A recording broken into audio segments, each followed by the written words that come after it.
Hey Dunk, what's up, brother? Good mate, how are you? I am good, but are you really good? Actually exhausted.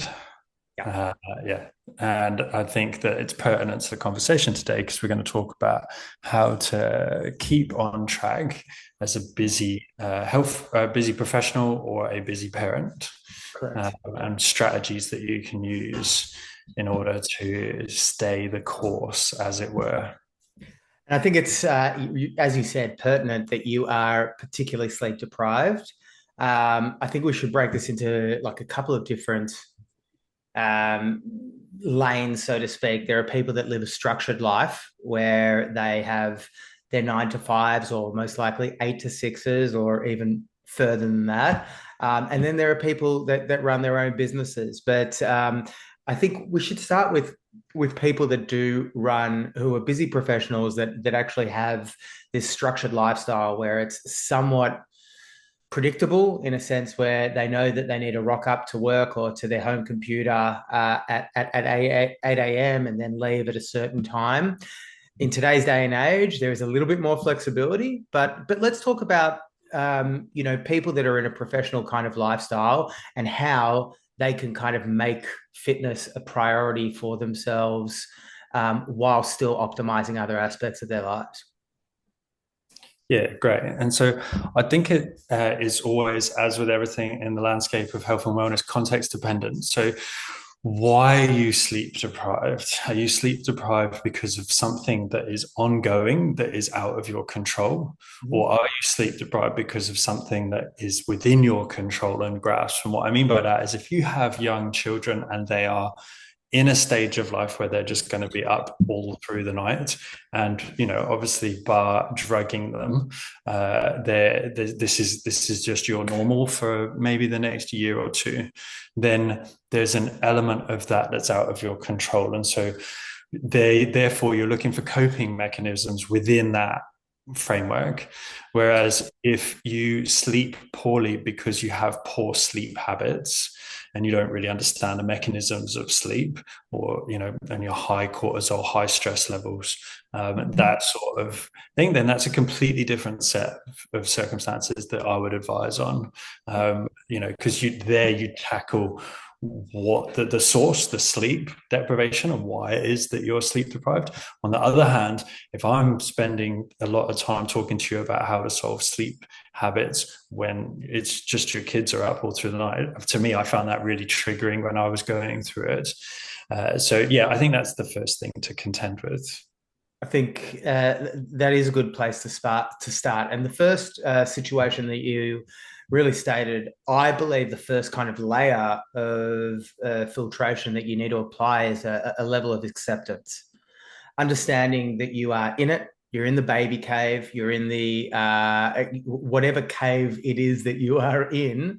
You need to accept, and then you need to build your lifestyle around that. So let's start with that, having that level of acceptance, and then understanding that you may only have a certain budget of time to be able to apply to training, to self care, but then being a little bit thriftier with how to be able to apply these things, perhaps habit stacking. Things we've talked about in the past, but that level of acceptance is like paramount because so many people will live in a paradigm where they just are delusional, for lack of a better word, about being able to do certain things and then constantly be disappointed because they don't produce the results that they're after. Honestly, mate, I've never agreed with you more. Yeah, like I think you just summarized that really, really well. And yeah, I don't have a whole lot to add to that. Like acceptance is the number one thing because I mean, I first came upon this epiphany when doing regular ice baths. And through the process of doing it regularly, you start to formulate strategies to make it a little bit easier on yourself, I suppose. Mhm. Um, and so I think, and I found that the number one thing there, and it sounds so simple on the back end, but was just acceptance. It was just literally just being like, I'm going to be cold. and be cold for a while. Like it's not just the 5 minutes that I'm in the ice, it's going to be the next half an hour after I get out the ice. And the more that you rally against that, the harder it became and the more cold I became and the yuckier the process was. And it's such a great little microcosm for life and the macro outlook being on sleep that, yeah, like if you're in that cave, it's just accepting that you're in that cave. And the more that you rally against that, the harder it's going to be for you. Yeah. So yeah, mate, I think yeah, absolutely. That's the number one thing. And then just I think you mentioned briefly like that you're only going to have a limited amount of time. You're also only going to have a limited amount of energy. And I think one of the great sort of theories that I've heard is, like if you come into a workout with 40%, right, you're running on 40%, and you do a workout that's 40%, that feels like 40% of what it is that you would do normally. That's actually 100. You just gave 100% of what you could give. Mm. And I think that's a really powerful tool to understand as well, so that you don't beat yourself up. You're not like, oh, I lifted like crap today, or I bailed after 20 minutes. Like, of course you did. You're running off of 6 hours of broken sleep. Mm. And that also leads my thoughts to the potential for burnout.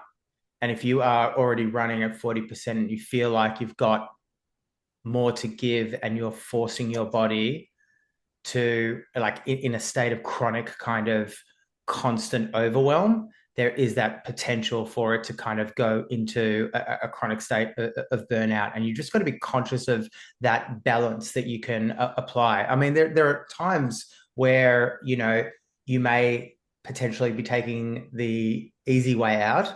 But there are other times where you really need to listen to your energy levels and understand that this season in your life is to be able to preserve and balance your energy and to be able to balance those stress levels so you can think a little bit more medium and long term. Yeah, I think it's short-term maintenance, isn't it? Like even if you've got weight to lose, I think if you're not losing weight, it can be really stressful. But I think in those circumstances, if you're not putting on weight, sometimes that can be a massive win. And that's something that, if you start putting habits and systems together during this time that are going to really be helpful and useful for you once you start to feel a little bit more alive, then you're still being really, really productive with that time. So yeah, it's sort of small wins along the way, and knowing that this, like everything, will not last. And so yeah, you'll have a better stab at it in maybe a few months or a few years. 100%. So let's look at the things that we can control. We've talked about Mm. acceptance.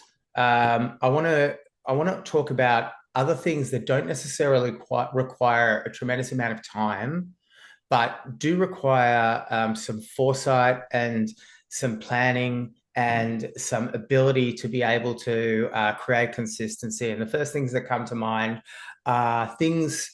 I mean, obviously, sleep in certain instances are going to be compromised, but also looking at sleep in a way that, like, let's say you are waking up in the middle of the night. Is there a way that you can create pre-sleep habits to be able to optimize the amount of time that you have before midnight, to be able to optimize the amount of quality of sleep, to be able to optimize your hormonal regeneration before midnight, and give yourself the greatest chance of actually getting points on the board for the sleep that you're actually having? Yeah, I mean, you could obviously going to bed earlier is going to help, but I mean, I found out I got stuck in the loop that you could go to bed earlier, but then I'd miss out on any adult time that I actually got, right? Like I worked through the day, I played with the kids, bathed, fed, watered the children, got them down to bed, and by the time that was all done, like if I had to go to bed earlier, you got like half an hour to yourself, like you've prepped and cleaned up your own dinner. Then I've got half an hour to myself. And I found that really depressing as well. So I think you accept that you're going to be tired. I think on the days that you can, you get to sleep earlier. I think that if you can prep your food And if you can up your incidental exercise, so doing walking meetings, walking in between the office, going up the stairs instead of the escalator, parking, a block away and having to walk in, squatting down on the floor to do the nappies, like stuff like this accumulates throughout the day. It's the no workout workout. Yep. So you eat as though you're just fueling your maintenance, and then you try and up your daily activity levels. And from a weight gain perspective, like that's probably going to keep you in stasis, and it's giving you habits that are more attainable and something that's going to stack up for the long term and put you in a position, layer in the foundation to then springboard when you're feeling much better. Yep. And proving to yourself, and you touched on nutrition, which is something I wanted to touch on, because it doesn't really take a tremendous amount more time for you to be able to prepare. It's just a mindset shift to be able to understand, okay, this is the amount of protein I need. This is the amount of fiber I need in my diet. I can do this. I'm capable of doing this. It doesn't really require much more time. I am going to be sleep deprived, so my ability to be able to make decisions that serve me are going to be a little bit more hampered, but knowing that it's like the chicken or the egg, knowing that I'm fueling my body and my mind with appropriate fuel to be able to make better decisions is going to then give me the ability to make better decisions around nutrition. It's a bit of a cycle. So if you can think about the benefits that you're going to receive as opposed to being in that deficit, that can be a really, really powerful thing. And another thing you touched on, being able to just have me time is so important, to be able to connect with your partner, to be able to just sit down and watch Netflix for an hour after the kids have gone to sleep. I know that is, for me, super powerful. I know also for me, I need to be able to, I'm now suffering from, or I'm rehabbing a hamstring tear. And I know I need to do certain things to be able to rehab that. So I've got my mobility ball. I'm rolling out through my glutes. I'm rolling out through my hip to be able to unlock that whilst I'm watching TV. I'm keeping my lights dimmed at nighttime. Once again, small things, but for me, make a pretty powerful effect, where you can still have the ability to be able to do the things that serve you and give you a release, but optimizing in a way that is going to put you in a better mental state and physical state for sleep. Yeah. And I think that leads us on to the second part of this, which is, what do you do if you're just struggling for time, and you've got a busy work schedule, you're not sleeping through the night? This is not necessarily because kids are distracting you from sleep. It's just because you're a poor sleeper. I hear this all the time. I just don't sleep very well. I'm just not a good sleeper, right? Like, I need to get up to go to the toilet multiple times a night. I'm just, I'm not a morning person. And these are all things that I think need educating. Like, it's just, and we've probably spoken at length about this in the past, but it's that circadian rhythm. It's understanding what a circadian rhythm is. It's understanding what interrupts a circadian rhythm, and then it's understanding how you can work within that rhythm to be able to create healthy patterns for yourself. And it does look different for people. Some people are more inclined to be awake later and asleep for longer in the mornings, and that's fine. But if you don't, if you've got a job that's an 8 to 6, 9 to 5, and you have to get up at a certain time, you have to work with that, right? Like, you have to work within that framework. So again, there's a little bit of acceptance involved, a little bit of self-education, a little bit of habit stacking, and sourcing of information. Yeah, there's definitely acceptance, but there's also, if it's work that is a barrier in someone's mind, there is also a paradigm shift that sometimes needs to take place, where so many people do require for their job to have to work after hours. But and this is less so in today's day and age, I feel, with education universally around. In saying that, I don't know if we live in the world where this education is so prominent, where it actually does, like, in reality, it affects the masses. When you live in your own little bubble, where there's this hyper awareness of balance.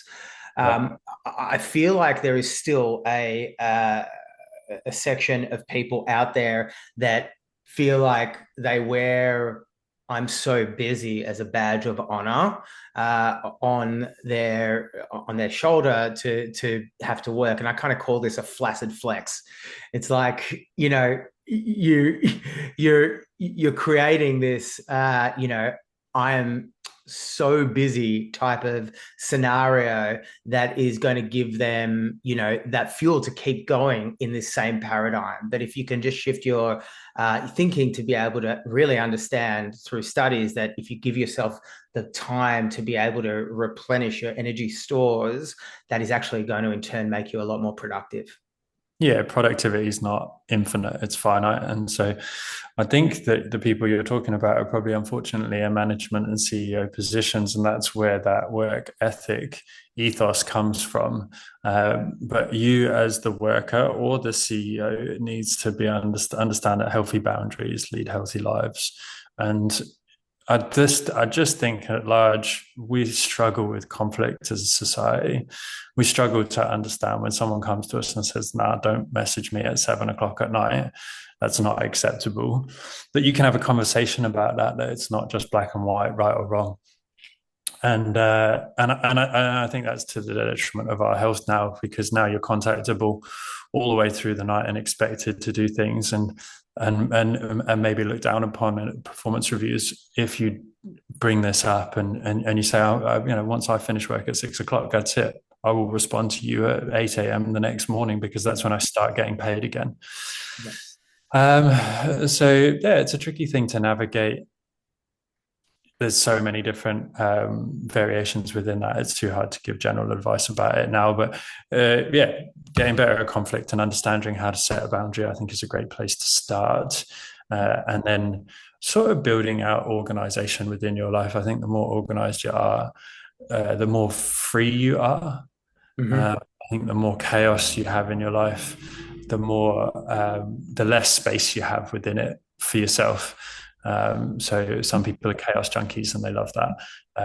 But I think when you find, that level of organization, you free up a lot of space within your mind and within your day. So yeah, that would be my thing, is just double down on the organization. I really like strategies for my clients where we go and we do a review at the end of the week and we do an action plan at the start of the week. So an action plan is a little bit like a to-do list, but you're actually putting in there when you're going to action the to-do list, rather than just having a big long list that just replenishes throughout the week. You have a list that is like, right, I'm going to do X on Monday, Y on Tuesday, etc., and at what time you're going to fit that in. Include your exercise, include your nutrition, tick, include your sleep in there if you want, and then do a review at on the weekend. How did you do? What did you learn? What do you need to do next week in order to be successful? And I think that's a really, really powerful tool at whatever stage you're at. Yep. And giving that the same currency as the work that the work output that you're actually producing during your job. And what I mean by that is putting it in your calendar, putting it in your diary, saying I'm unavailable at this time. It's non-negotiable. Tim Ferriss did the 4-hour work week, and he got his work week down to 4 hours by saying no. And being like, I'm not contactable during these hours, like, this is what I pay you for, go and figure it out. That's not achievable for most people, but you can definitely take lessons from it. Yeah. And you talked about conflict and approaching conflict as well. And I'm actually reading a book right now called Having Impossible Conversations. I'm not very far into it, but it is a very, very interesting tool and resource of being able to approach kind of conflict in a way that is inviting for both parties. So to be Continue. Matthew McConaughey put it beautifully. He's got that book, Green Lights, and if anyone hasn't read it, I highly recommend it. But he was out in Africa, and he was with these two African men. One of them was showing him around. One of them was part of the village that he was being shown around in. And they started to have an argument. And he didn't interject. He didn't really understand. And then after a while, he felt like he was in a position to interject. And he's like, I think person A is right because of X, Y, Z. And the person B stopped him and was like, you're being rude right now. We're not trying to have a right or wrong conversation. What Mm. we're trying to do is I'm trying to understand what it is that person A is saying. And person B here, his job is to try and articulate what his thoughts are. And we're trying to meet in the middle and get somewhere to a place of reconciliation. Mm. What you're doing is divisive. And I was like, guys, yeah, it was incredible. And what a lesson to be taught in a third world country by these people that you just wouldn't expect. And yeah, it's a great read, and yeah, there's some other little nuggets of gold in there, but I took that one away really nicely. That's all conflict is. You're just trying to get to a point of respect and understanding of the other person's side. And if you take that into every conflict you have, you can always have a discussion with someone, but it Green has to light. be reciprocated. Green Green. light. It's a great read. It Yeah. really, really is. It's a Entertaining as well as knowledgeable. Yeah, yeah. It's done really, really well. I think we've really covered a lot here, and we did it in roundabout ways, as we are so good at, which I love. But really about establishing that kind of identity shift sometimes that you need to understand and accept is a really good starting point. Being able to understand what your limitations are, creating healthy boundaries, and I mean, if we were to get a little bit more strategic, last thing, uh, if you were an 8 to 6er and you had a child, a newborn child or a young child at home, uh, what would be what would be a kind of output that you would have for yourself, training wise? The number you just said it, and it just sparked a smile in me. Was the number one thing is the identity shift. Mm. It's like it's bigger than how long I would have for training or what my training routine would look like or any other of the micro habits that we would do. It's just you have to understand that if you want to be a different physiological person, you have to be a different psychological person. You have to shift your identity into the new person that you want to be. And if you don't do that, it doesn't matter what exercise routine you do because 9 times out of 10, you're going to fail. In terms of what I would do exercise, I'd break my exercise routine down into little micro sessions, 10, 15, 20, 30 at a push if you can. And I would do as much as I can. Yeah. Right? Like if I've got a spare 20, 30 minutes, if I've got like a little ounce of energy left, I'll try and do that. Like you did at the end of your day, like do 15 minutes of mobility. It's better than nothing. Go for a walk after dinner. It's, like at this point, we're not setting world records. That was the time, your 20s, pre-children, that was your time to shine. And there will be a time to shine again. But right now, it's probably more about maintenance and creating something for the future. Yep, love it. Just on walking after dinner. We have been led by my eldest, who is just loving walking after dinner now, going for walks as the sun is starting to lower.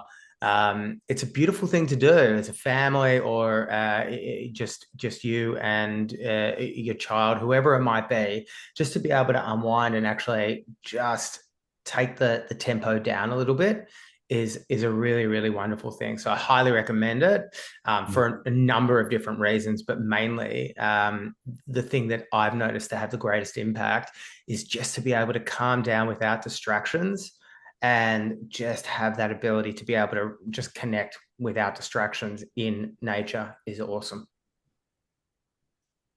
Correct. Thanks, Dunk. That was awesome. Cheers, brother. Have a good week.